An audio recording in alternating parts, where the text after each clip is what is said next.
ప్రేక్షకులకు నమస్కారం. ADN news TV మనదర్శి మన local channel. ADN news TV ప్రేక్షకులకు నమస్కారం. వార్తలు చదువుతుంది మీ ప్రసన్నారాం. దేశంలో ప్రజల మాన ప్రాణాల కన్నా ప్రధాన మోడీకి ఎన్నికలే ముఖ్యమయ్యాయా అని సిపిఐ రాష్ట్ర కార్యదర్శి కె రామకృష్ణ ఆగ్రహం వ్యక్తం చేశారు. 28వ రాష్ట్ర మహాసభల ఆహ్వాన కమిటీ ఏర్పాటు చేసిన సమావేశం సందర్భంగా ఒంగోలులోని మల్లయ్య లింగం భవన్ లో ఏర్పాటు చేసిన మీడియా సమావేశంలో కె రామకృష్ణ మాట్లాడుతూ, కాశ్మీర్ లోని పహల్గాం లో 28 మందిని ఉగ్రవాదులు పొట్టన పెట్టుకోవడం ప్రతి ఒక్కరూ ఖండించాల్సిన విషయం అన్నారు. ఘటనపై కేంద్రం వెంటనే స్పందించి ఆల్ పార్టీస్ మీటింగ్ ఏర్పాటు చేయడం శుభ పరిణామం అన్నారు. కేంద్ర హోంమంత్రి అమిత్ షా భద్రతా లోపాల వైఫల్యం కారణంగా ఘటన చేసుకుందని ఒప్పుకోవటం ఆహ్వానించదగ్గ విషయమన్నారు. ప్రధాని మోడీ హాజరు కాకుండా బీహార్ ఎన్నికల సమావేశంలో పాల్గొనటం దుర్మార్గం అన్నారు. దేశంలో కులాల మతాల మధ్య చిచ్చు పెట్టి పాలన సాగించాలని చూస్తుందన్నారు. ఉగ్రవాదులు దేశంలో మతాల మధ్య చిచ్చు పెట్టేందుకు ఈ ఘాతుకం తలపెట్టిందన్నారు. సమావేశంలో సిపిఐ రాష్ట్ర కార్యదర్శి వర్గ సభ్యులు గుజ్జుల ఈశ్వరయ్య, రావులపల్లి రవీంద్రనాథ్, నారాయణ, ఆర్ వెంకట్రావు తదితరులు పాల్గొన్నారు. కానీ నేను అనుకుంటున్నది, ఇవాళ భారతదేశంలో నెలకొన్న రాజకీయ పరిస్థితి చూస్తామంటే ఇంత విపత్కర పరిణామాలు, ప్రమాదాలు గతంలో ఎప్పుడు మనం చూడలేదని అనిపిస్తుంది. అలాంటి విపత్కరమైన పరిస్థితి. ఎందుకంటే ఒక మామూలుగా ప్రతిపక్షంలో ఉండేవాళ్ళు, లేదా ఉగ్రవాద సమస్యలు, లేదా విడివిడి జ్ఞానంతో పనిచేసే వాళ్ళు కొన్ని సమస్యలు సృష్టిస్తారు.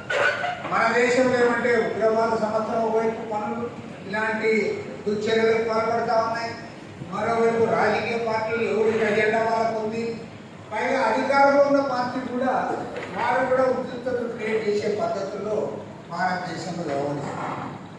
ముఖ్యంగా మన జమ్మూ కాశ్మీర్లో జరిగిన దుస్సంఘటన 26 మంది చనిపోవడమే కాదు, అక్కడ చనిపోయిన తర్వాత దానికి ముందుగా వాళ్ళు పథకం ప్రకారం ఈ దేశాన్ని డిస్ట్రిబ్యూట్ చేయాలి, దేశంలో ప్రజల మధ్య చీలిక తేవాలి అనేది దాంట్లో స్పష్టంగా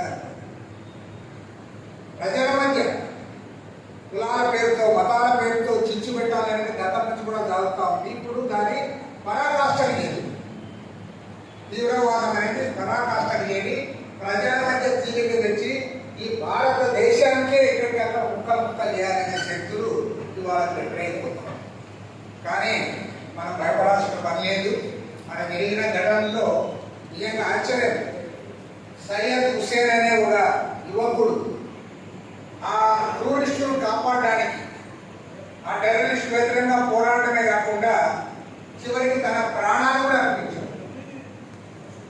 కాబట్టి ఏమంటే ఆ తర్వాత వాళ్ళు అక్కడి నుంచి ఎవరైతే బయటపడ్డారో ప్రాణాలతో వాళ్ళు ఇంటర్వ్యూలు ఇచ్చారు. నేను మన త్రివేంద్రంలో ఉంటే త్రివేంద్రంలో టీవీలో ఒక అమ్మాయి ఇంటర్వ్యూ పదే వస్తాను.